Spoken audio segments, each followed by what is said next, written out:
How is the day today? I think it started with our session, seems. Yeah, so you are my good start for the morning, for the day. It's been a pleasure. It's been a pleasure. Thank you for staying with us. Thank And it's you. been an honor. Same here. Thank you, sir. Thank you. Thank you. Dr. Kalevani, ma'am? Yes, sir. I'm hearing you, sir. Yes, ma'am. The guest is online. Shall we start the program? Yes, sir. Sir, can you make some co-host Lakshmamma? Yes, ma'am. Please wait, yes. ma'am. I'll just check with them. It's a very good morning, sir. Mr. ARIE BRISH, sir. Good afternoon to you. Yes, sir. Good afternoon, sir. It's a good afternoon to you. It's our place in India. Good morning to your place. Yes. Good afternoon, Very sir. early morning, sir. Very early morning. Good morning, madam. Good morning, sir. Very early morning, sir. Yes, it is. Sir, really very thankful to you, sir, for accepting our invitation. Thank you so much, sir. It's my honor. My honor. Thank you for having me. Thank you, sir. Thank you, sir. So let me know, do you want me to start right now? Yes, sir. Give me a minute so that the college delegates will properly introduce you so that we can right away we can start. Okay, very good.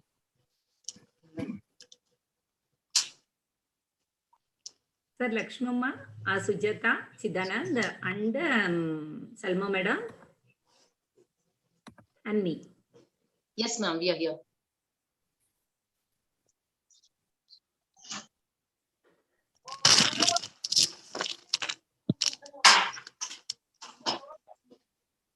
All right. Who's going to start, ma'am? Yes, sir. Kalevani madam, am I audible?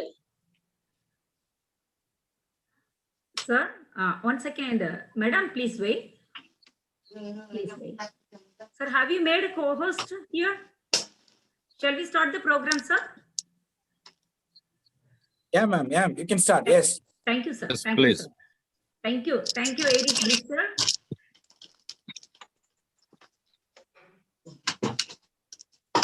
It's really hard to design products by focus groups. A lot of times people don't know what they want until you show it to them.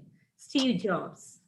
Greetings to one and all. Government of Karnataka, Department of College Education, Dr. S. Gopal Raju, Government First Grade College, Anekal, affiliated to Bangalore University, Bangalore, Entrepreneurial Development Cell and Internal Quality Assurance Cell, with initiative of our MOU partners, Mr. Anandraj D, founder, Study Channel Educational Trust, and founder, Club Inspiring Millions. Dr. Tirumulan D, founder, Imagal Educational Trust, and co-founder of Club Inspiring Millions.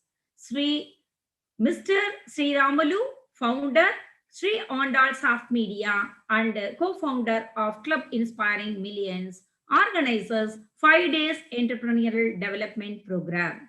I am Dr. Kalevani K.A., Assistant Professor of Department of Commerce and Management, Organizing Secretary of the program. Today marks our 4th day. Our today's resource person is Mr. ARIE BRISH, Board of Director, Advisor, Educator, Speaker, Mentor, Best-selling authors, Austin, Texas, USA.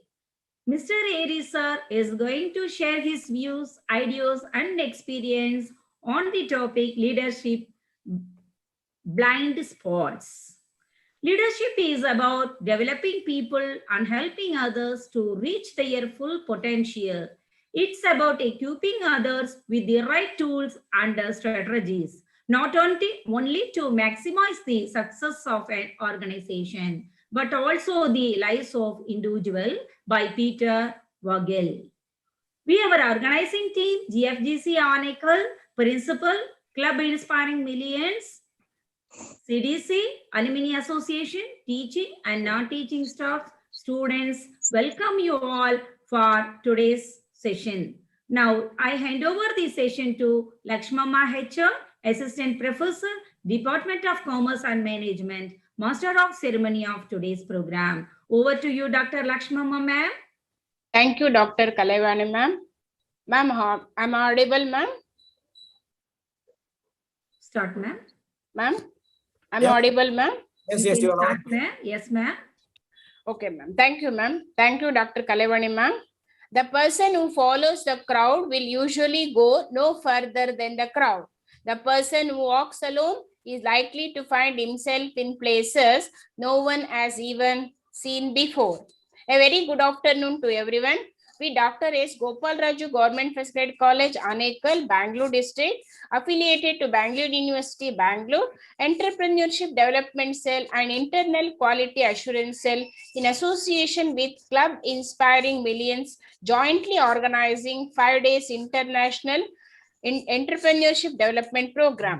We, the organizing committee, artfully welcome Dr. Ramakrishna, principal of our college, Dr. Kalevani KN, organizing secretary and coordinator of EDP cell, Dr. Salma Banu, IQAC coordinator, Mr. Anandraj D, founder, Club Inspiring Millions, Srinivasan R, Dr. Tirumalan, Mr. Sriramalu, co-founders of Club Inspiring Millions. Today's resource person, Mr. ARIE BRISH, Board of Director, Investor, Interim CEO, bestseller author, Austin, Texas, USA, and all the participants for the 4th day of International Entrepreneurship Development Program. It's my proud privilege to welcome you all for this program. You are unique. Don't be a follower, be a leader. Now, I would like to call upon Professor Sujata GV, HOD, Assistant Professor, Department of Commerce and Management, to welcome the gathering. Over to you, Sujata ma'am. Thank you, Professor Lakshmana ma'am. Success is not the key to happiness. Happiness is the key to success. If you love what you're doing, you will be successful. By Albert Schweitzer. With this, I wish to extend a very warm and cherished good afternoon to one and all. It's a privilege and honor to propose welcome address for today's August gathering. I extend a warm and heartfelt welcome to our college MOU partner, the Club Inspiring Billions, which is formed by Mr. Anandraj D, founder of Study Channel Education Trust, Dr. Tirumalan D, founder of Imaigal Education Trust, Mr. Sriramalu C, founder of Sri Andal Soft Media, and Mr. Srinivasan Raghunath, mentor and content writer. Today's program would not have happened without the support and initiation by Club Inspiring Millions, who have been in partnership with us since September 2020. I extend a warm welcome to Club Inspiring Millions on behalf of our college, participants, and myself. Welcome, dear partners. I extend a very grand welcome to our today's resource person, Mr. ARIE BRISH, Board of Director, Investor, Mentor, Bestseller Author from Austin, Texas, USA, who is going to share with us his knowledge on most awaited topic, leadership. Sir, most of our young participants are awaiting to be impressed and inspired by your motivational talk. Sir, I'm sure you're going to ignite the minds of our young participants to come out with the ideas that will pave way for their success. I extend a heartfelt welcome to you on behalf of our college, participants, and myself. Welcome, sir. You're welcome, sir. I welcome our Honorable Principal, Dr. Ramakrishna, for supporting us in organizing today's 5 days International Entrepreneurial Development Program. I extend a great welcome to you, sir. I welcome IQAC Coordinator, Dr. Salma Banu, Assistant Professor and Head of the Department Sociology, for extending support and being with us all through this program. I extend a warm welcome to all the participants without whose participation our program would not have been successful. Dear participants, you have been a very enthusiastic group in all the sessions till now. I welcome each and every participant on behalf of a college and myself. Welcome. I welcome all the members of the organizing committee of today's program, Organizing Secretary Dr. Kalaivani K.N., members Professor Sujata G.V., Dr. H.R. Lakshmama, Professor Bharati S., Professor Malarviji P.K., all of them being assistant professors in the Department of Commerce and Management, and Professor Sudha R. from Commerce and Management, Professor Dhanalakshmi C., assistant professor from the Department of Kannada, and Professor Nagamani K.A., assistant professor from the Department of English and also head of the department. I welcome each one of you for being so supportive in bringing this program successfully. Welcome you all. I also welcome all the other department professors who have joined hands and supported to make this program happen. I also welcome our administrative staff for their support. I wish a great success to all our young entrepreneurs who are going to come out with flying colors and ideas with the support of our MOU partner, Club Inspiring Millions. A very warm welcome to one and all. Thank you. Over to you, Lakshmama ma'am. Thank you, Sujata ma'am. Artfully welcome you, Sujata ma'am, for this program. Thank you, ma'am. Now, I would like to call upon Dr. Kalaivani K.N., Organizing Secretary and Coordinator of EDP Cell, Assistant Professor, Department of Commerce, to introduce our today's resource person, Mr. ARIE BRISH, Board of Director, Investor, Interim CEO, Bestseller Author, Austin. Over to you, Dr. Kalaivani ma'am. Thank you, Lakshmama. Shall I proceed, ma'am?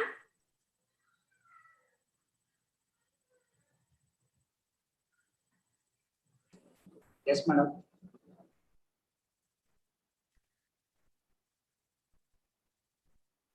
It's my immense pleasure and privilege to introduce our today's resource person, Mr. ARIE BRISH, Board of Director, Investor, Advisor, Educator, Speaker, Mentor, Best-selling Author, Austin, Texas, USA. ARIE holds a BSEE from Ben Green University and MBA from Recanati School of Business, Tel Aviv University, Energy Technology certificate from the University of Texas, and numerous executive training programs at Motorola. Sell a business book, Lay an Egg and Mix Chicken Soup, and speaks frequently about the concept of the book. The book walks the reader through the blind spot and pitfalls in the process of commercializing innovation. Mr. ARIE brings to the practices gained from an unparalleled diversity of innovation assignments in different industries and across business disciplines, private and public companies. His business acumen includes multi-CEO and GM roles, Board of Director, MBA, Business Development, turnarounds and changes the leadership, working with Fortune 500 corporations, entrepreneurial ventures, academia, consulting, engagement, and non-profit. And also Board of Director and Advisory service has given through Chakri Networks, Benalo, Envy Earth, Deveras, Sensoron, Almond, Alexander, Cornerstones, X2X, Austrian Martin, Texas, Israel Commerce, Chamber of Commerce, Interim CEO to Texas, Israel Chamber of Commerce, Solid Executives, Chakti Network as a CEO, mentor and judge to Capital Factory, International Accelerator, Faster Capital, Race Alliance, Wharton Business School, and he is make a role in P&L GM, Marketing Technology to Motorola, Freescale, NXP. His career highlights are innovation and entrepreneurship, launching over 10 startup businesses, 3 exist, over half a dozen still in business. While in the Fortune 500 world, he initiated an innovation process that resulted over 40 successful products that fueled revenue growth from 300 million US dollars to over 2 billion US dollars in 5 years. Mentor in 3 accelerators. Growth strategy of Mr. ARIE scaled businesses unit revenues from 288 million US dollars to 710 million US dollars in 4 years, propelling market sharing from 4 to 1. Change leadership and turnaround. Mr. ARIE has executed multiple turnarounds. He led a major profit improvement projects of 200 million US dollars businesses unit that achieved a 24% gross margin boost in 2 years. He also led a quality turnaround efforts that resulted in 90% failures reductions in $1 billion deployed equipment. His investment and M&A over the years, Mr. ARIE raised more than 100 million US dollars from corporate sources, private equity investments, VCs, and government grants, provided due diligence services, participated in several M&A transactions, limited partner at our crown saying. Thank you, ARIE BRISH, sir. I welcome you. It's a very proud privilege to be here. Your resource is very needed of today's session. Thank you, sir. Thank you for having me. Thank you, Ananja, Raj, for inviting me. I'm really honored. Thank you, sir. Thank you. It's been a pleasure, and the stage is yours. So let me try and share my screen here. All right, sir. Okay, can you see my screen? Yeah. Okay, very good. Thank you. So good afternoon, everybody. It's 5 in the morning here in Austin, Texas. And I'm happy to be here. I'm a morning person, so no problem. I'm used to be up at this time. So thanks for having me. The topic of today's conversation will be commercializing innovation. And basically the short thing is, if you have a good idea, it's a first step, but then the implementation details are very, very, very important in its success. So I will walk you through some of those details. We don't have all the time in the world to do everything, but at least touch on few aspects. And I like, by the way, I apologize for not having a full screen because I like to navigate back and forth to my slides, through my slides. So the light bulb is perceived or considered as one of the greatest invention in the world. And normally the credit goes to Thomas Edison in the US. However, Thomas Edison was not the first person to invent the light bulb. The light bulb actually was invented 70 years before Thomas Edison by Sir Humphrey Davy in the UK. Sir Humphrey Davy was a scientist, so his interest was to prove a physical phenomena that when you run electricity through a filament, the filament glows and creates light. But he was a scientist and he was not interested in commercializing it. Thomas Edison is the one that picked that idea, picked that invention, and went through literally thousands of experiments to make it cost effective and to make it last for long enough so you don't have to, change the bulb every few minutes. So it needs to last for several months. So that's what Thomas Edison brought to the table or contributed to this invention. Furthermore, Thomas Edison realized, sorry, was there a comment? No, sorry for the disturbance. I think there is a bit of a technical issue from participants end, I have been cleared that. You can carry on. Thank you. Okay, thank you. So the other thing Thomas Edison realized is he had to create the infrastructure to support this invention. Because one thing is to have the light bulb, but the other thing, you have to bring electricity to people's homes and businesses. So he started one of the first utility companies that supplied electricity to people's houses. And that's what fueled, so to speak, almost literally, that's what fueled this invention and made the light bulb such a common phenomenon in our life today. So Thomas Edison is the one that commercialized the light bulb. He is not the one that invented it. That to show the whole concept of this presentation and the whole concept of this book is about all the details that you have to go through to commercialize a new idea. The concept of innovation or the importance of innovation started back in the 1950s. Before that, people or businesses didn't think about innovation being such an important part of business success. And this is just an engram of just a simple Google search around the word innovation, and you can see that it started to pick up significantly in the 1950s. It's even hard to tell in my slide.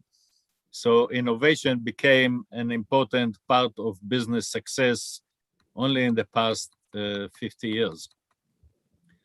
If you look at different companies, what made the top 10 Fortune 500, you see that in the 1960s, most of the companies were oil and gas and infrastructure companies based in the US, with a couple of exceptions, Shell being a European and Unilever being another European. If you fast forward dial to 2017, the big newcomer to mention here is Apple. It's the first time you see a Silicon Valley technology company as part of the top 10. You also see 3 Chinese companies making it to the top list. And again, the majority of the list are infrastructure companies and oil and gas companies. If you dial just a few years later, 2020, last year, you see that the first time Amazon, a .com company, made it to the top 10 list. So this is another major milestone in the Fortune 500. And you can see that what drives all these companies, the newcomers at least, are the innovation that they bring to the table.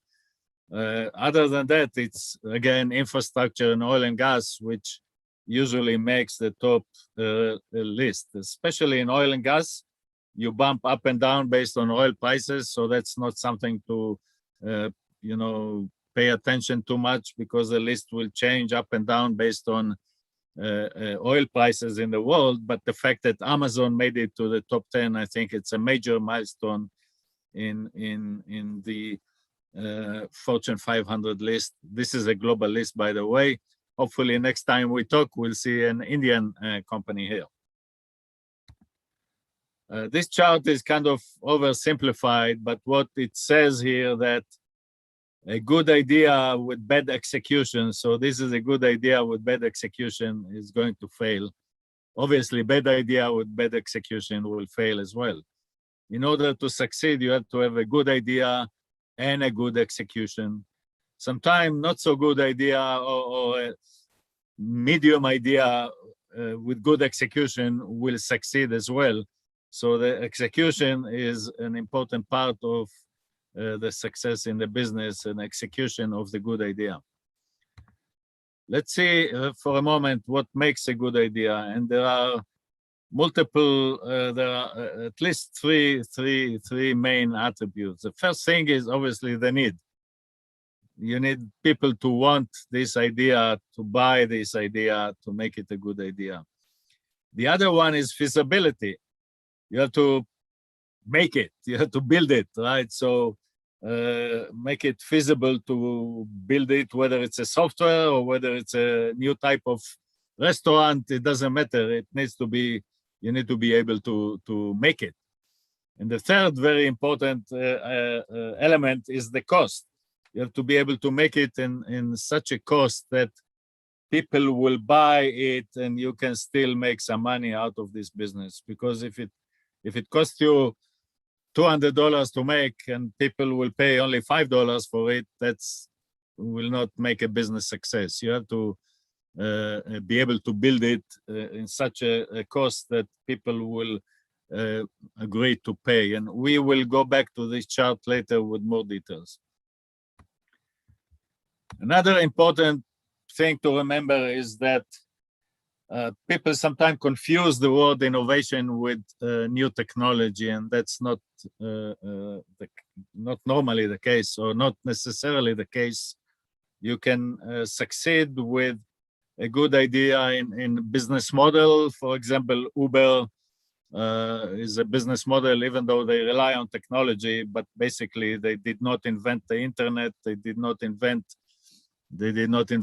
credit cards. They did not invent the GPS. They just put them together to create a new service, and so on. There is a cost reduction innovation where you find a way to take an existing product and make it very much lower cost and sell it for a lower price.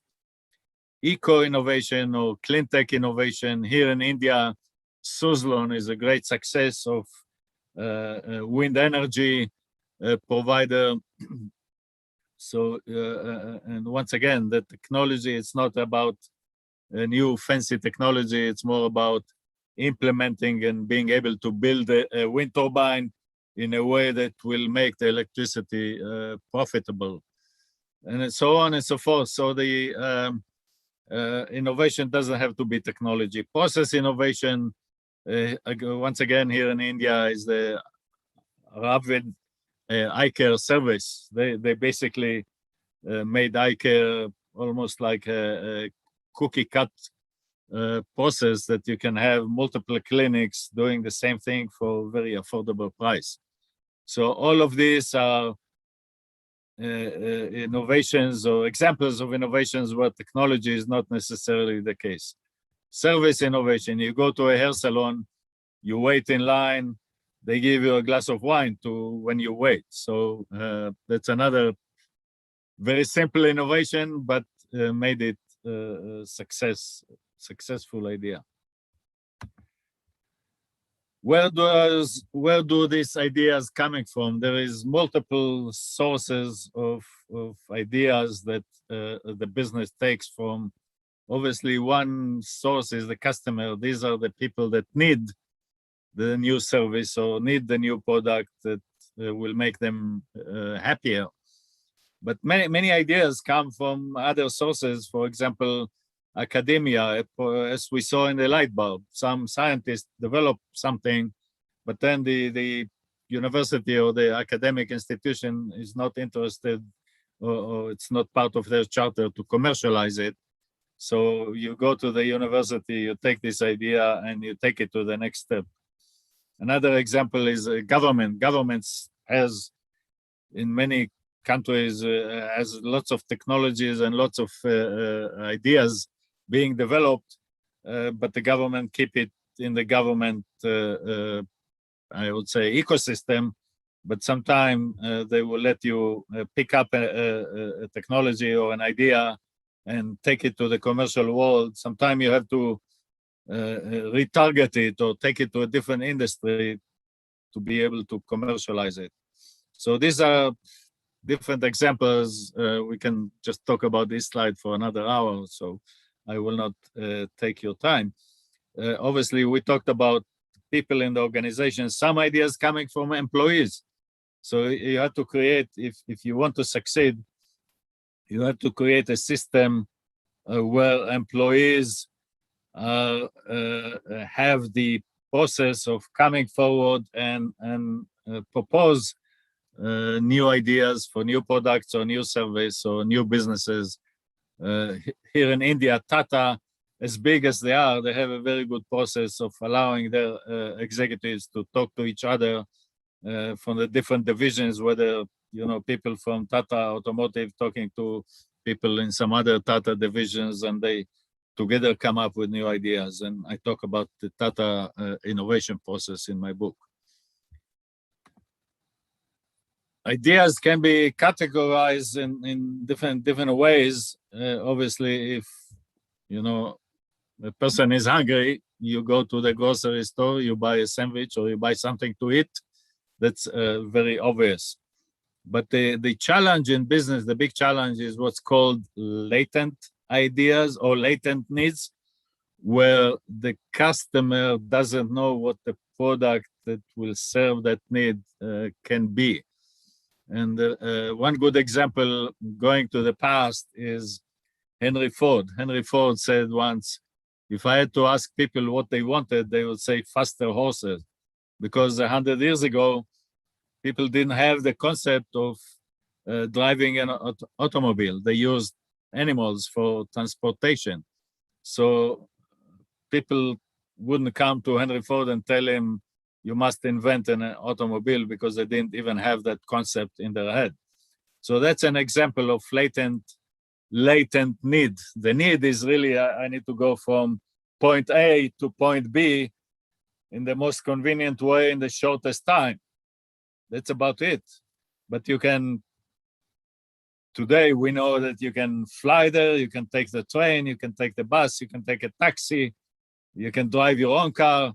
There are multiple ways to get from point A to point B. You don't have to ride the horse or the camel or whatever the animal transportation was 200 years ago. And this is an example of a latent need that the customer doesn't have a straight answer what the new product should be. And by the way, going back to my book, I bring many older examples like this one from Henry Ford, because sometimes you can learn a lot if you go back to 100 years old example and see what the impact on society was, versus if you analyze some fancy technology that is only 5 years around, and you don't have the real impact on society long term. So and you can learn from these older examples. You can learn a lot if you know how to take the business concept in the example and apply it to whatever you do today in the 21st century. So here's an example. We talked about transportation, right? There is multiple ways to go from point A to point B. You can take a bus or a train. You can drive your own car. If it's a faraway destination, you fly with an airplane, or again, you go with a train or whatever. But then one of the techniques to succeed in such a, let's say, a mature market where you have so many choices of different transportation, the need is really, why do you go to from point A to point B? Because you need to meet people in point B, right? So let's say even in this conference, okay, if we had this conference 20 years ago, I had to fly to India to speak in the conference. So here is a way to solve the same need by something totally different. And many of the people in the audience are engineers and mathematicians and scientists. I call it orthogonal differentiation. You create an orthogonal solution that addresses exactly the same need in a totally different way. In this example, you address the need to go from point A to point B by providing a video conference technology. And the video conference take over in many cases, even if you are in the same city. Instead of driving half an hour to other side of town, I go and make a video call or a Zoom call with the people, and I save myself drive time and finding parking and this and that, and I can do it from the convenience of my office. So remember that concept, orthogonal differentiation. See if you can find a totally different dimension to solve the same need or to solve the same problem. That's always a good recipe for success. One of those orthogonal differentiators in many cases are emotional angles to a functional product. For example, a smartphone is a functional product, but yet people stay in line for many, many hours to get the latest model of smartphone. Why do they do that? They don't do it because their old phone is not functional anymore. They have an emotional need to have the latest and greatest smartphone so they can come to their friends and family and colleagues in the office and say, hey, this telephone was just introduced this morning and I already have it. That gives them an emotional satisfaction. Another example is cage-free eggs. It's a big major trend all over the world, including in India, where people care about animal cruelty, and people pay a significant premium to buy cage-free eggs because they care about the health and the cruelty towards the chickens back in the days 10, 20 years ago. So cage-free eggs, it's a very new trend in all over the world of and the cage-free eggs cost 2 times more expensive or sometimes 3 times more expensive. So this is an example of people buy a functional product, it's the same egg. There is no research that shows that cage-free eggs are healthier or anything like that or taste better. It just people care about the lifestyle of the chickens. Let's go change gears here and talk about the phases of new products or innovative. So at the beginning of life of every product, there is a small percentage of early innovator customers, those people that get satisfaction of being the first to use or buy a new product. And then there is the early adopters and early majority. So there are different phases of new product introduction until everybody is using the same product. There are issues with that or challenges with that model. As a supplier of an innovative or a new product, you have to, one of the first challenges is to find those early innovators so you know where to address. If you talk to everybody, 1 billion people, maybe the people that really like to be first in buying a new product will not even hear you. So you have to find those people so you can address the early innovators early on and make sure they get the message. And then you have to have a feedback from these early customers.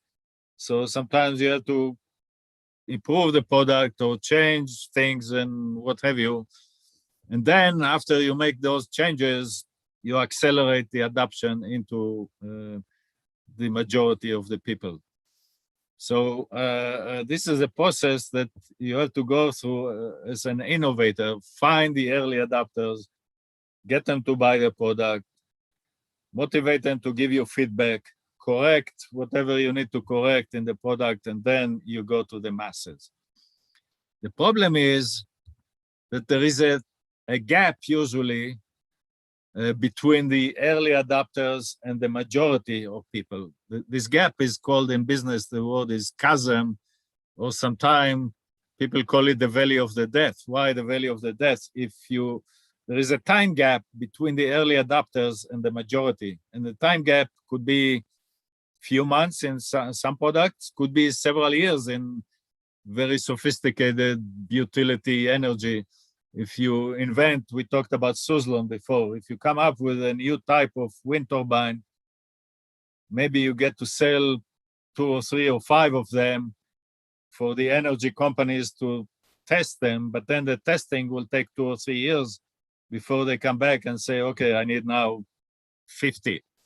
Okay, so this is a gap, time gap. It's called the valley of the death, because if you don't have the money to wait these 2 or 3 years, your business is going to die, basically.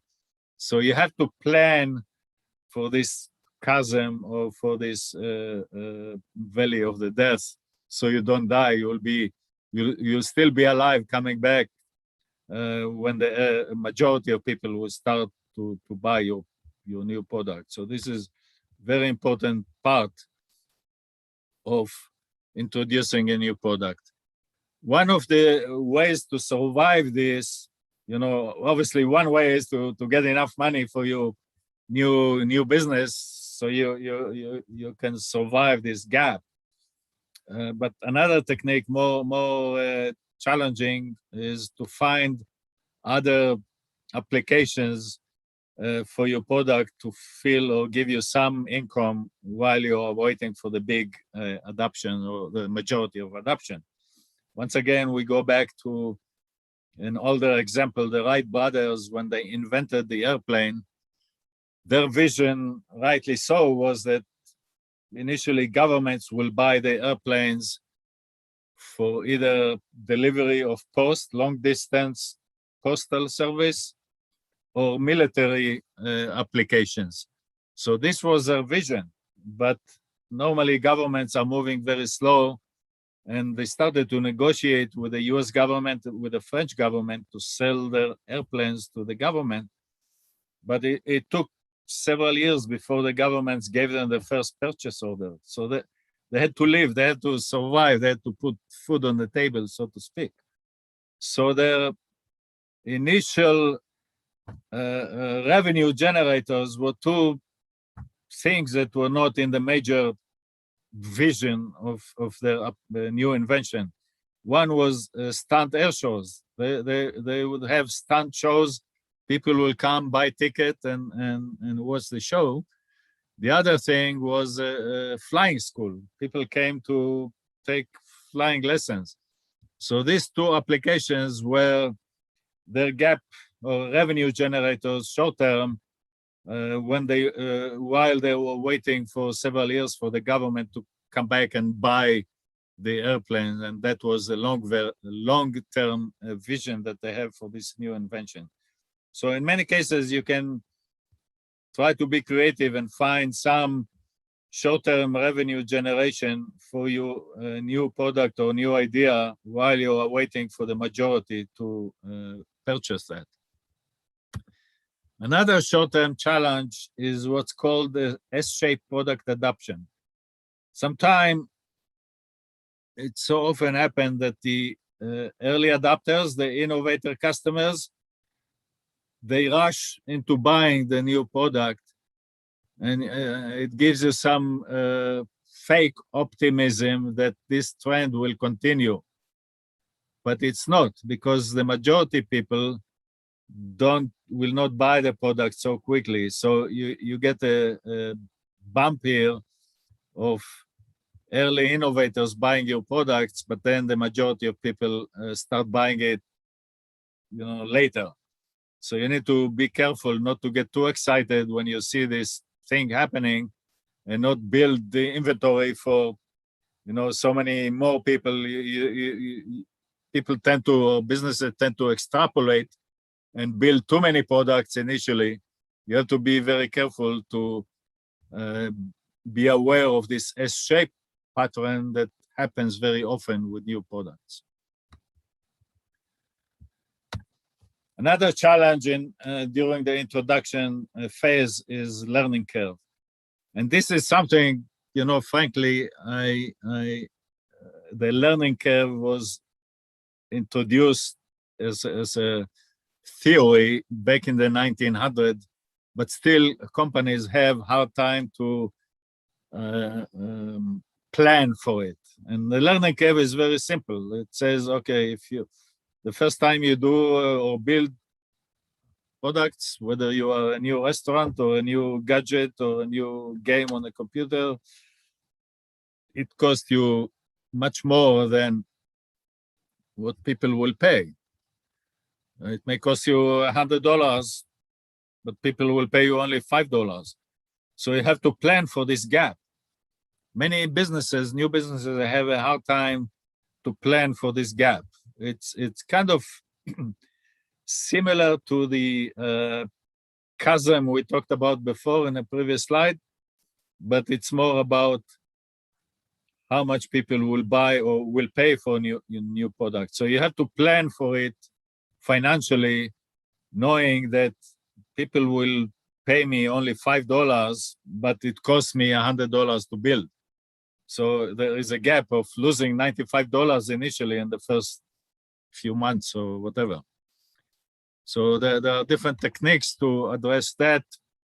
I would talk only about one at the lack of time. One technique is to price the product or target the initial products to a market segment that will pay the higher price.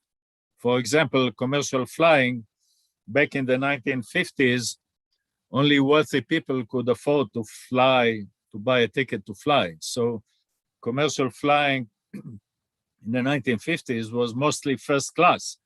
So they can charge more because only wealthy people will buy that. So this is an example on how you can charge a little more if you focus on a certain market segment. Another thing is what we talked about the Wright brothers. Find different market segments that will buy or will pay for a subset or some different angle of the new product. So, but this is something you have to prepare yourself for, this area where initially it costs you more money. Even if you're a new restaurant, it costs you more money to serve the first few months. And you have to plan for that. You're going to lose initially on each single product you sell, but you must do it in order to drive yourself through the learning curve and get to a point where it will cost you much less to build a product so you can serve and make money out of basically the long-term volume of the product. Even in a restaurant, the first dish will cost you $20, people pay you $5, but then later on, 3 months later, it will cost you $1 to make and people will still pay you $5. But so if you want to get to that point, you have to absorb the losses initially.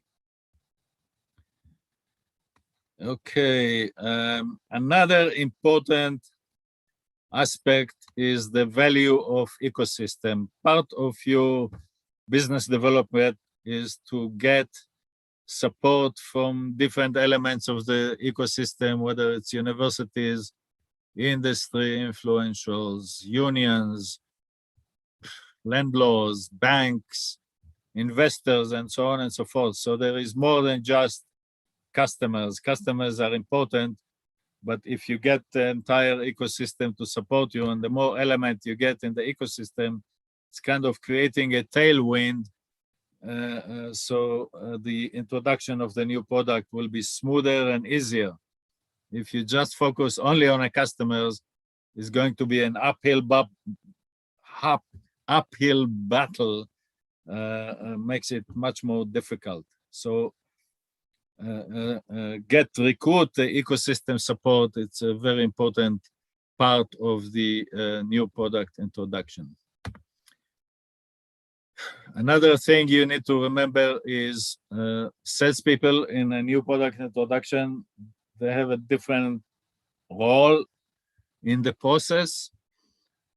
The salespeople are the channels to bring you customer ideas. The salespeople are the ones that review the new product proposal. They are the ones to look for early adopters and recruit them. They need to develop the channel. Sometimes you don't sell, often you don't sell directly, you have to sell to a channel, so you have to negotiate with the channel and you have to train customers in many cases. So the role of salespeople in a new product introduction is a little different than the role of salespeople on a mature product that just go, once a week, take a purchase order and take the money and take the commission. The salespeople of a new product introduction or during a new product introduction they have to work much more for the first purchase order they get. So you have to be aware of that, and the incentive package of a salespeople in a new product environment should be different than a salespeople of mature products. Let me skip one slide. One thing to talk about is a difference between a startup and large companies. So people tend to think about innovation is something coming from a startup companies. Startup companies have certain advantages in innovation, but large companies have other advantages and other disadvantages. So let's talk about the disadvantage of a large company first, and why startups succeed in new products and new ideas. In a large company, it takes longer time to make a decision, okay? Because you have to recruit and get consensus from all the different departments and the different people involved. Another obstacle is a fear of cannibalism, which is a real problem in a large company. When you introduce a new product, some of the legacy products that pay the bills now, those are the products that make you money. If you're too aggressive with introducing a new product, you may hurt the legacy product and create a situation. Let me skip for a moment here. So the blue line is the old products, okay? The red line is the new product. And you want the combination of the revenue or the profits for a new product plus the revenue and profit from the old products to fuel a growth of your business. So this is I call it a constructive phaseover. When you introduce a new product, you know you are hurting the old products, but the overall new plus old gives you a growth. But if you are too aggressive, I call it a destructive phaseover. If you are too aggressive introducing a new product, you hurt the old product so much that the overall business is going down. So you have to be very, very careful in not putting yourself in this situation, and you have to make sure that the company, when you are in a large company that has legacy products, the overall impact of a new product will be positive instead of negative. So this is the cannibalism that I talked about in the previous slide. The other issue, the other challenge with a large company, sometimes the new product is so out of the box that the company doesn't have home for this new product. There is no department or no division in the new company that makes sense to take responsibility for this new product. So this is another challenge. Many large companies will drop an idea just because they don't have any department that will make sense to take over or to be the natural ownership of this new idea. On the other hand, on the positive side, once you make a decision, once you find a department or division that will take the ownership, the large company will have much more resources to accelerate the introduction of the new product. Everything else here, the opposite, is in the startup world, where you can make quick decisions, you can move fast, but then you are limited by the money you're able to raise to support the startup. So in the startup world, the challenge is to raise just enough money for the next milestone. And in many cases, you don't have the customer relationships, you don't have the funding, we talked about that. So you start from scratch. So that's a challenge of a startup, okay? So let's skip here. My website, and I'll give you the reference in a moment, has basically a checklist, and this is a free download on my website. Just a checklist, what to watch for when you introduce a new product. And there is like 16 categories. You don't have to read it. I cannot read it here. 16 categories. Each one has different details, so it's dozens of different details you have to watch for when you plan a new product introduction.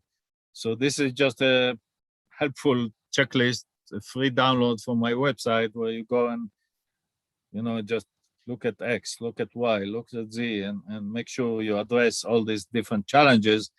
Some may be minor, some may be major, but you don't know what you don't know, as was said before by the professor. So this kind of at least tell you what to watch for, and if you don't know what this challenge is causing your business, you have to plan for it. The book, as said, is called Lay an Egg and Make Chicken Soup. It plays on the metaphor of what came first, the chicken and an egg. Very often in new product introduction, you are running into this metaphor. How much money to spend on this new idea that I don't know if it's a good idea. So if I don't know it's a good idea, why spend any money on it? So there is a chicken and an egg question here, that even in a large company, there is a circle. You spend a little bit. We talked about oil and gas, for example. You think there is oil here. How much money can I spend in drilling a test drill? Because I'm not sure there is oil there. I just think there is oil there. So I need to spend a little money to check if there is oil in the ground. So that's, again, the same kind of thing. So the book is called Lay an Egg and Make Chicken Soup. It was, as said before, on the top of the Amazon. Even a few times it was #1 on Amazon. And I take examples from diverse industries. It's very important to learn from different industries. Some industries solved the same problem 20 years ago that you are facing now. So look across industries, even if you are doing some app for a telephone from a generic business challenges, sometime a new type of hotel had the same business problem 20 years ago, and you can learn from what they learned. Different times in history, we talked about that. Global coverage, you can learn from different parts of the world at different businesses, large companies and small startups. So everything, all the examples in the book covers all of this. More specifically for India, the cover quotation, one of the 2 cover quotations I have is, one of them is from JRD Tata, and I have a couple of business cases from Indian companies. Biocon is one, and Tata Innovation Process, I mentioned it before, is another one.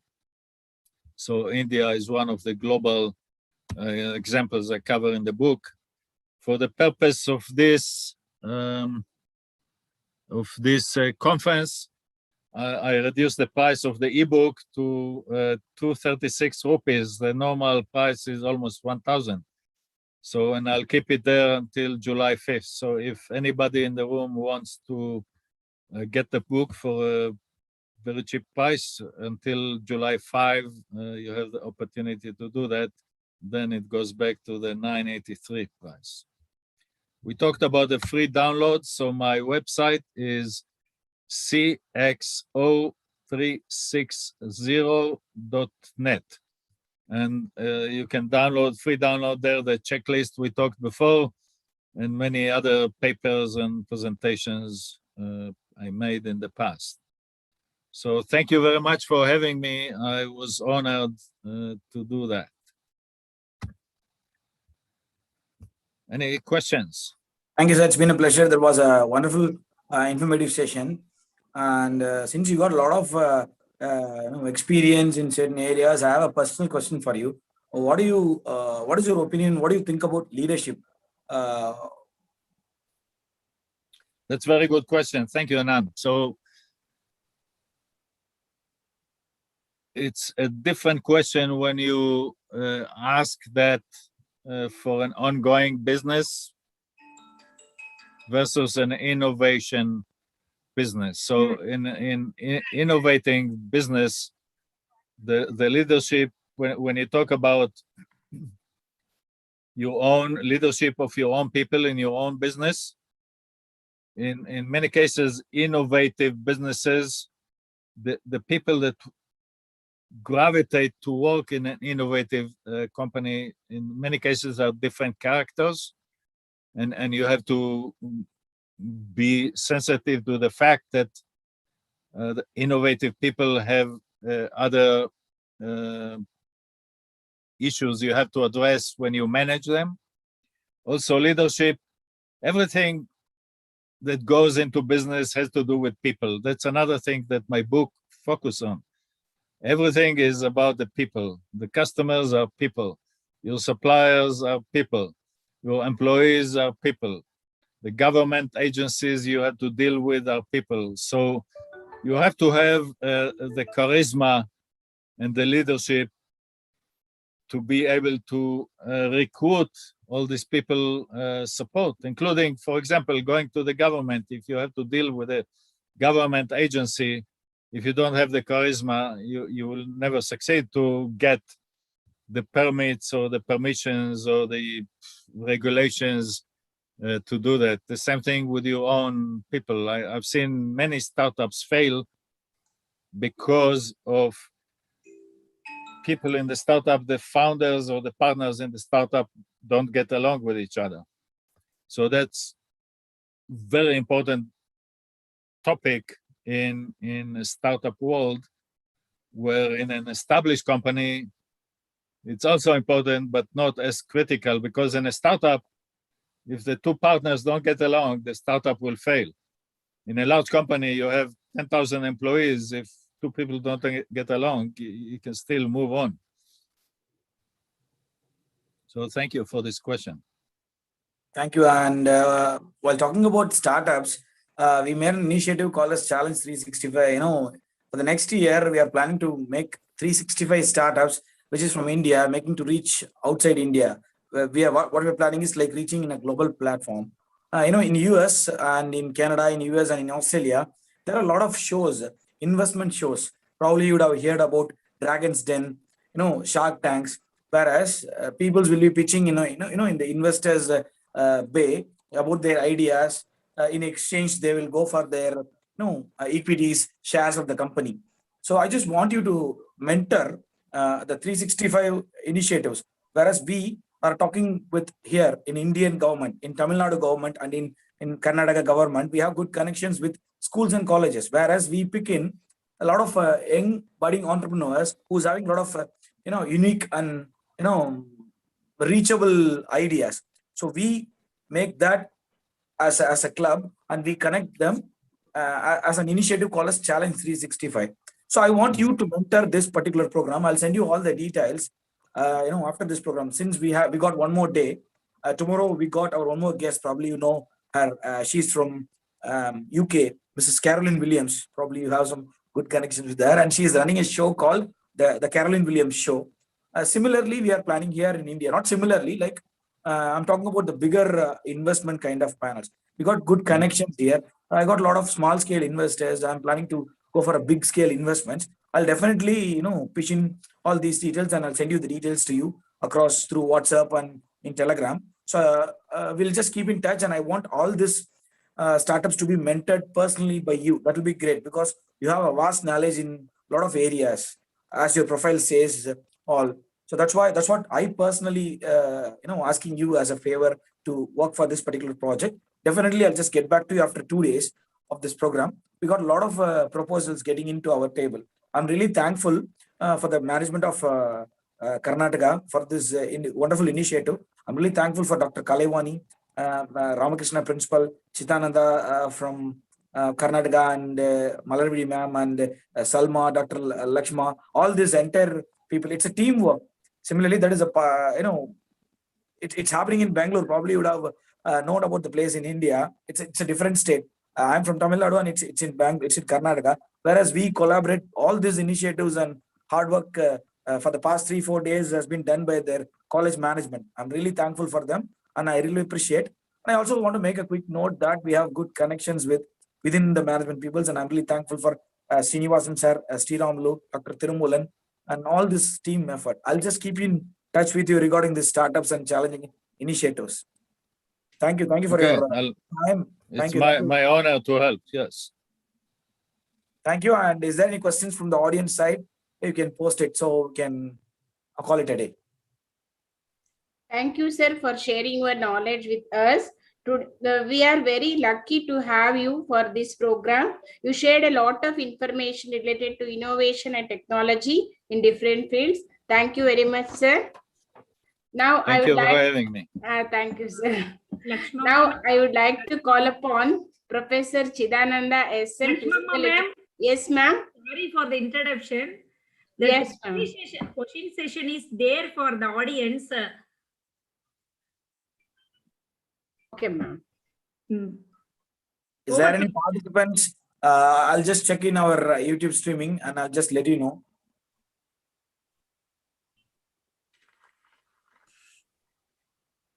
There is a question from Jaya, and she's from Dr. NGP Arts and Science College, Coimbatore. She asked, what is your opinion? What is your opinion about startups in US and startups in outside US? And also, what is your opinion about Silicon Valley? So it's a segment question. I'm just breaking down that. What is your opinion about startups in US? And what is your opinion about startups in outside US? And what is your opinion about Silicon Valley, which is in US? Okay, the question is for me. Yeah, for you from our participant, it's Jaya from Dr. Jaya Subramaniam from NGP Arts and Science College, Coimbatore. Okay, cool. So we'll go maybe top down. Some ideas or some new products are more suitable for a certain market and not for a different market. And India is a big enough country that you can be very successful in just serving an Indian market. So that's part of the question. And some other countries, you can have one of the advantages of the US. It's a big market. So if you come up with an idea, it doesn't have to be the best or the greatest idea in the world. The market is so big that even if 5% of the people like your idea, that could justify and make the business profitable and successful. The same about India, the same about China, all the big countries, Russia, whatever. So this is one part. Obviously, ideally, you want to, the best or the ideal success is to have a global appeal. It's sometimes not so easy to make the same product globally appealing equally in all the countries. One of the examples in my book is McDonald's. McDonald's are very good in creating the process to have, exactly the same product. When you go to a McDonald's, you know exactly what to expect, how much time you wait, what products you can buy. But one thing McDonald's was very good also when they enter different countries, they adjust the menu to the different countries' food preferences. Well, some of the McDonald's competitors try to have exactly the same menu in all the countries. So one of the case studies in my book is comparing McDonald's to another fast food chain that did not adapt to different countries' preferences, where McDonald's did a very good job in keeping their process, but still have flexibility and having different food items in the menu in different countries. So people from each country will find it appealing. So that's one good example to answer your question. More specifically in Silicon Valley, the good thing is attracted many innovators from all over the world. However, one thing to remember, most of the Silicon Valley culture is tied to high tech. I used to work in semiconductor for many years, but I also worked in clean tech. We talked about the valley of the death. For example, the Silicon Valley investors, they had the culture coming from high tech, when they invested in clean tech companies, in wind turbines or solar something, they had the value of the death in the energy world could be years, 2 or 3 or 5 years. And the investors in the Silicon Valley 10 years ago, when they started to invest in clean tech, they had a hard time. They were very impatient in waiting for the majority market adoption.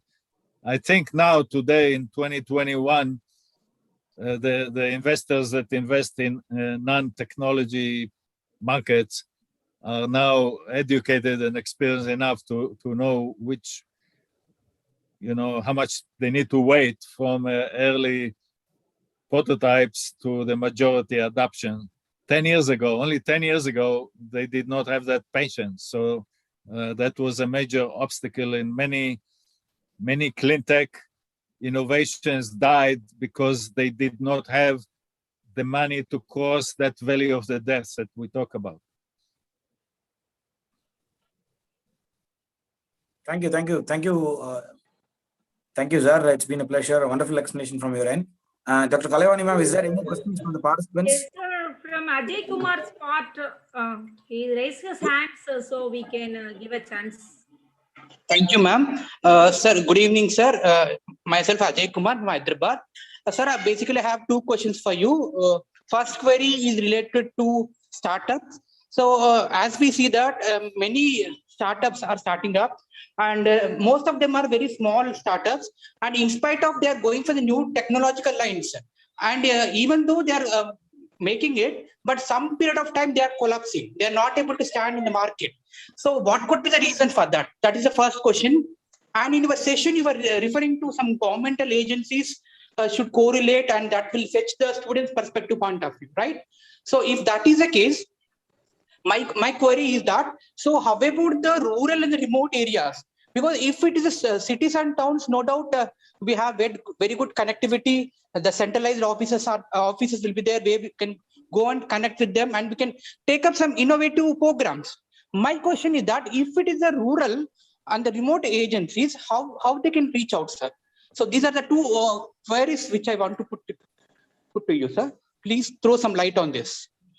Thank you. Okay, so thank you. So we'll go one question at a time. The first question, going back to the same issue we talked about before, you have to plan for the different stages in the startup, and sometimes there is time gap between stage and stage. So you have to be aware that in some, if you introduce a new app on the telephone, the valley of the death or the chasm could be few months. Okay, so that's something a startup can absorb. If your idea is bigger, more sophisticated, whatever, sometimes you have to be aware that you have to wait or find some sources of funding for a longer chasm. One concept that is being talked about in recent years is called the lean startup, and it helps you plan your life in small steps. If you go back to, if you remember, back in the 1990s, if you came with an idea, you presented it to investors, you get a check for $20 million and you can run with that. Today, that's not the case. You get a small check initially to take you to just the next step. And then once you succeed on this next step, you get another small check to get you to step B and step C. So you have to be very careful in planning. And that's what the whole book is about, planning all these little steps. So how to get from step C to step D, how to get from step D to step E in the minimum amount of money spent and the minimum amount of time spent, so you can move quickly from one step to another. And that became one of the challenges of startups these days, is to go through that steps, because if you were very successful in going step A, step B, step C, and then you weren't very successful in step D, you're going to die, and that's definitely an issue. So you have to plan very carefully the budget and the fundraising and the different milestones of the startup. Can you repeat the second question? Yeah, I have a question for that. I have a question for the person question. Is the question is for the Indian startup ecosystem or an international startup ecosystem? The second question, I have some little bit of clarifications in that. So I have some doubts in that particular question. So I'm just dropping into, be more specific and more clear. Are you talking about the Indian ecosystem or an international ecosystem? I'm asking to the participant, not from the guest, the one who just spoke now. Got two questions. The second question, I'm talking about the second question now. So I'm not sure. Did you change it? Did you go to the second question, or you're still on the first question? No, I'm not asking you. I'm asking you, the participant, a second question. I need a little bit of clarification. In his second question, he just I'll just come back with the question, sir. So there is a need for entrepreneurship training program is needed. So especially if it is a case of urban area, wherein we have centralized office where we can contact them and we can take up some training programs to the students. My question is, if it is the case with the rural areas and remote areas, where the connectivity is also not a problem. So in that case, what are the other alternatives? Can you please suggest me? Yeah, I'll tell you, because in guest point of view, there are a lot of parameters has to be discussed. I know about Indian startup and Indian ecosystem. There are a lot of boot camps, startup accelerators are there. When this particular question is asked to a guest, probably he's having his opinion about his point of view. You know what I mean? Yeah. So the question is short. The answer is could be longer, but one thing.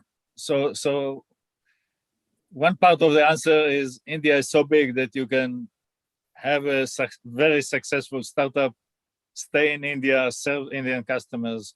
I guess that's a part of the answer. The other part, if you want to globalize your idea, there are certain accelerators that specialize in mentoring global startups. Here in Austin, I can give you at least two names that I participate in. One is called the International Accelerator. They specialize in startups from outside the US. Okay, and they have some startups from India, and their mission is to help startups from outside the US to launch their product in the US, and that help can come in fundraising help, adjust or modify the product to fit the US market, even cultural training, visa issues, everything that a foreign startup needs to succeed in the US, and they help you. Normally take some of the founders, bring them here to the US, actually to Austin, Texas, being more specific, and help them launch the product in the US. So International Accelerator is one accelerator here in Austin, Texas, that focus just on non-US startup. You walk into their office, you see flags of, so many countries. You think you walk into the United Nations. They have startups from India, from Russia, from Brazil, from anywhere in the world. So this is one specific answer. The other accelerators I'm involved with is Capital Factory. They do not focus only on, they accept foreign startups as well. And they have one executive there, or one of their managers, the charter is to help foreign startups, non-US startups, come to the US. So Capital Factory is a bigger organization. They have startups mostly from the US, but they also have certain programs that specialize in non-US startups. So these are two organizations I personally involved with, but there are some others that are global in nature, and they can help any startup anywhere in the world. And if you try to move or launch your products from country X to country Y, they will help you do that. They have mentors all over the world, including in India, and they can help you transition from one country to another if you need to, if you wish to.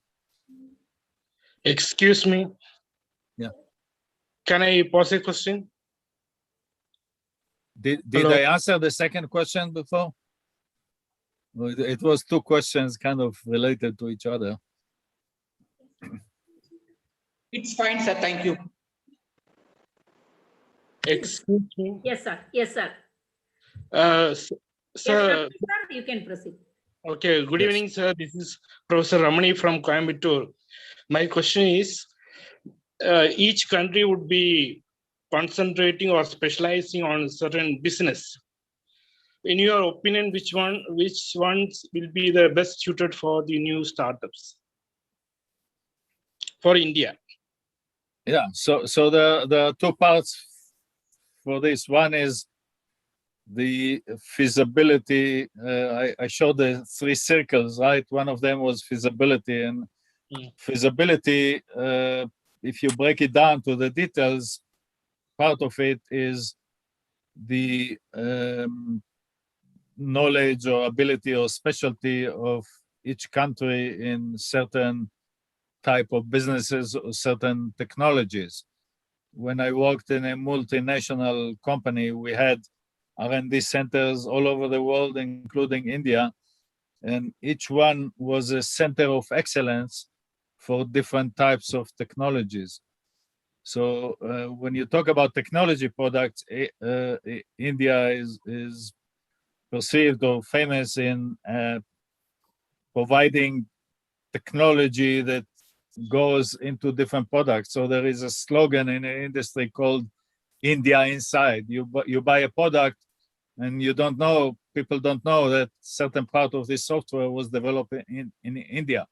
It's called an embedded building blocks that coming from different countries because each country has their own specialties. So one part of the answer is the center of excellence. And the world today is so global that you can design a product in different parts of the product can be developed in different countries based on the specialty of each group in the global R&D development plan. The other part is obviously the market.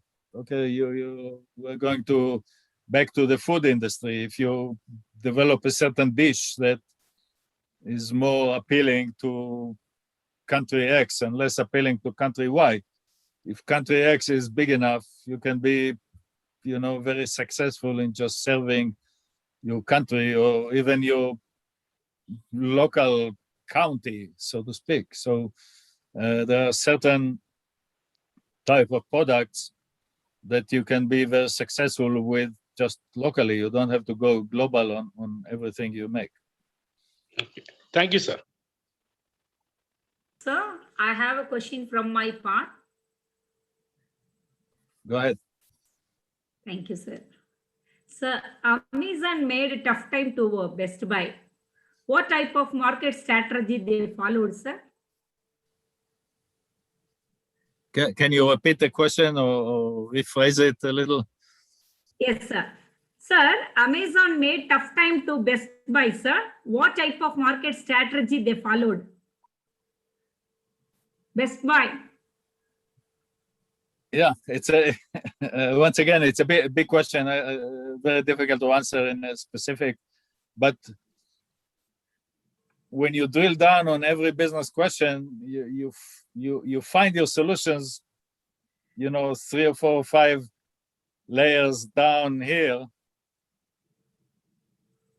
It makes you, if you take the big picture and you start to go through the details, you need to know about the market, about the technology, about this and that. and you once you drill down and you find the building blocks you need to succeed in each part of the strategy. So every strategy has a implementation details, and once you go down to that implementation details, it becomes more clear on what you need to do. I'm not sure I answered this question. Thank you, sir. Thank you, sir.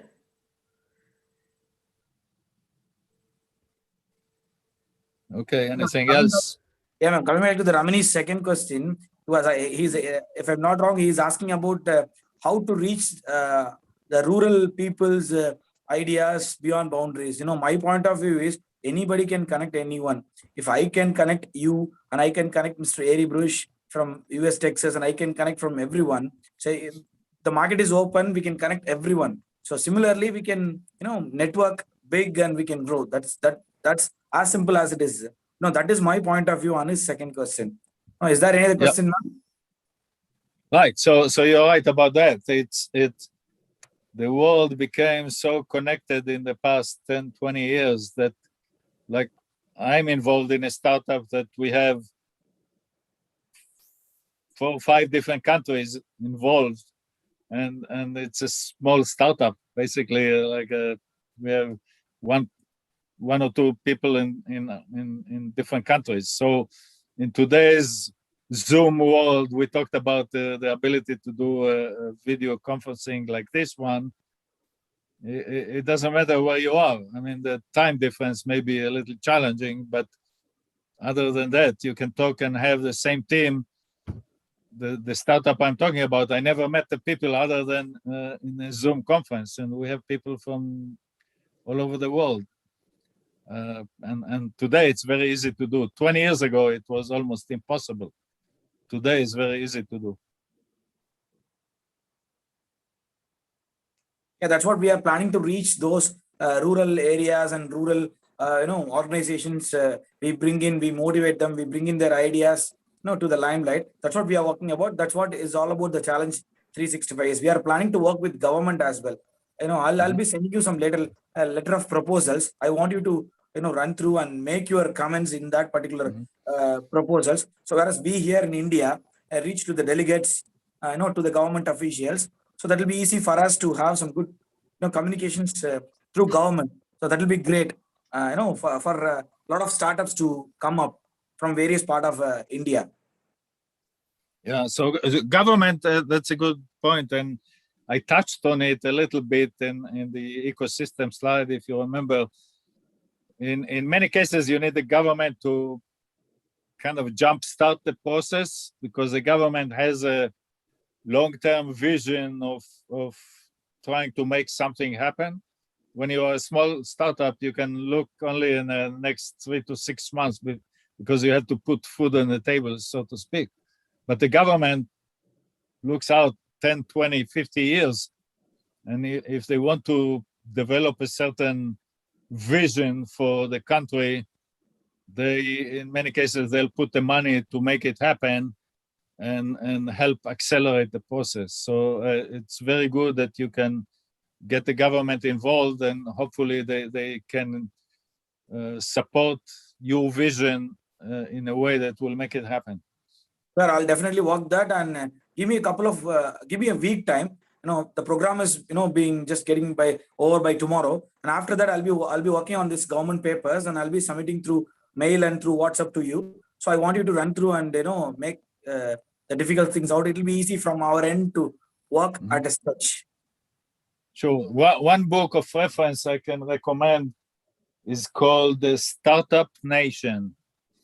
And the book was written by 2 New York Times people about entrepreneurship in Israel.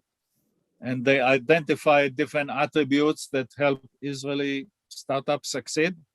And the government vision was a big part of that whole ecosystem. So getting the government involved is a smart thing to do. If you we talked about leadership, get the government convinced that your vision is worthwhile for them to put the money into. Yeah, definitely we'll work in that because we have a lot of paperwork since, I know you personally for the past 1+ years. So we are working on that particular statements, and I'll definitely submit that particular things in, in government aspects, and I'll get back to you. Thank you. Thank you. I'm honored to help. It's an honor. It's an honor, sir. Thank you. Thank you. Waiting forward, to work with you. Is there any other participants' question, or we'll call it a day because we are running out of time. Kalaivani ma'am? Shall I continue, sir? Yes, ma'am. Thank you, Mr. ARIE BRISH, sir, for your suggestions and presentation. Now, I would like to call upon Professor Chidananda SM, Physical Education Director, to express gratitude to all the dignitaries, resource person, and all the participants by vote of thanks. Over to you, Chidananda, sir. Thank you, madam. Good evening, all. What a wonderful speech from Mr. ARIE BRISH, cross-functional innovation expert, investor, board of directors, interim CEO, bestseller author, what else? Such a great background, and he has touched me by quoting, if you have idea, try to implement it. For new entrepreneurs, how to implement idea in this present era. So using the present scenarios and marketing strategy, establishment strategies, all these things, really it is wonderful, sir. So all new minds which are all present in this session, definitely they are all inspired from your session. So on behalf of our college, I would like to thank you for this wonderful speech, which has valuable information, value for hearing for such a speech, analytical, experienced, and implementable, very simple to implement. So I thank you on behalf of our college, our students, our staff, SDSC members, and our World Students Association. Thank you very much, sir. And I would like to thank actually the founder, Club Inspiring Millions.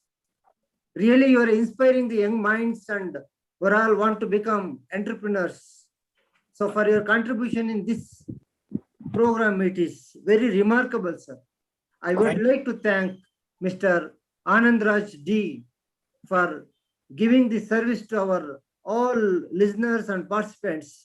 Thank you very much, sir. I would like to thank on behalf of our college, students, faculty, SDS, CDC, and World Students Association. Thank you very much, sir. Thank you. And also the team of Club Inspiring Millions, Mr. Srinivasan R, Dr. Tirumulan D, and Mr. Sriramulu. So you're all the pillars of this Inspire Club, and you're doing wonderful job, and we're also getting benefit from you, and we have MOU with you also. So I would like to thank all these personalities on behalf of our college, students, staff, and myself. Thank you very much, sir. Thank you. And I would like to thank our principal who is supporting for such things to happen in our college. He is none other than Dr. Ramakrishna. Sir, I thank myself and on behalf of all participants of this functions and overall participating and designing this program. Thank you very much, sir. And also I would like to thank Dr. Kalaivani, who is the organizing secretary for this program. Madam, it is really worthful program, and young minds will get benefit from this one. Really, I thank you, madam. Thank you, sir. And coordinating this one, our IKC coordinator, Dr. Salma Banu. So for inspiring and conducting this wonderful program, I thank you very much, madam, Dr. Salma Banu, madam. And also the participants, key participants of this function, Dr. Professor Lakshmamma, Professor Sujata, GV, and all others who are all directly and indirectly participated and cooperated and helped to conduct this session successfully. I would like to thank from my bottom of heart and behalf of our college, students, SDC and Old Students Association. I thank you very much. And I would like to thank for giving me this opportunity to thank all these personalities who help to inspire the young minds. So I'm thankful to you. Thank you, one and all. Thank you, Chidananda sir. Finally, I would like to express my sincere and heartfelt thanks to all the dignitaries, organizing committee, resource person, coordinators of this program, teaching and non-teaching staff, participants who are the part of this 5 days international entrepreneurship development program. Thank you all for your active participation. Thank you one and all. Have a great and a wonderful day ahead. Be safe, get vaccination. Thank you one and all. Over to you, Kalevani ma'am. Thank you, Lakshmama madam. I'm very grateful to you, today's master of ceremony. Thank you. Your role is very essential of today's program. Thank you, ma'am. Today there are 117 participants has participated in the program and enlightened that program. They gained knowledge, everything. And I thank ARIE BRISH sir, the board of director, advisor, educator, speaker, mentor, and bestseller author, Austin, Texas, USA, for his wonderful sharing of thoughts, experience. It was a really wonderful session, sir. We gained more knowledge on new trending business ideas. We are very thankful to you, sir. Thank you, ARIE BRISH sir. Thank you, sir. And I thank Anand sir, Dr. Tirumulan sir, and Sri Ramlu sir for their support and encouragement from your part. They are our MOU partners. Thank you so much for Club Inspiring Millions. Thank you all. Thank you, participants. You are supportive. Kindly extend your support.